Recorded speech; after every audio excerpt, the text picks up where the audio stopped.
ابو ثعلبہ خشنی رضی اللہ عنہ نے بیان کیا کہ میں نبی کریم صلی اللہ علیہ وسلم کی خدمت میں حاضر ہوا اور کہا، یا رسول اللہ صلی اللہ علیہ وسلم،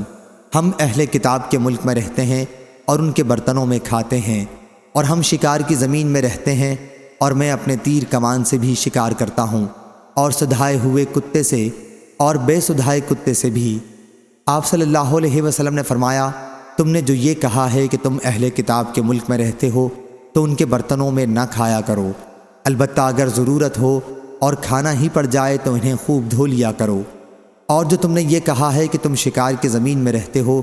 تو جو شکار تم اپنے تیر کمان سے کرو اور اس پر اللہ کا نام لیا ہو تو اسے کھاؤ، اور جو شکار تم نے اپنے سدھائے ہوئے کتے سے کیا ہو اور اس پر اللہ کا نام لیا ہو وہ بھی کھاؤ، اور جو شکار تم نے اپنے بلا سدھائے ہوئے کتے سے کیا ہو اور اسے خود ذبح کیا ہو اسے کھاؤ۔ اس آخری جملے سے معلوم ہوا کہ مردار کا کھانا جائز نہیں ہے۔ صحیح بخاری حدیث نمبر 5496۔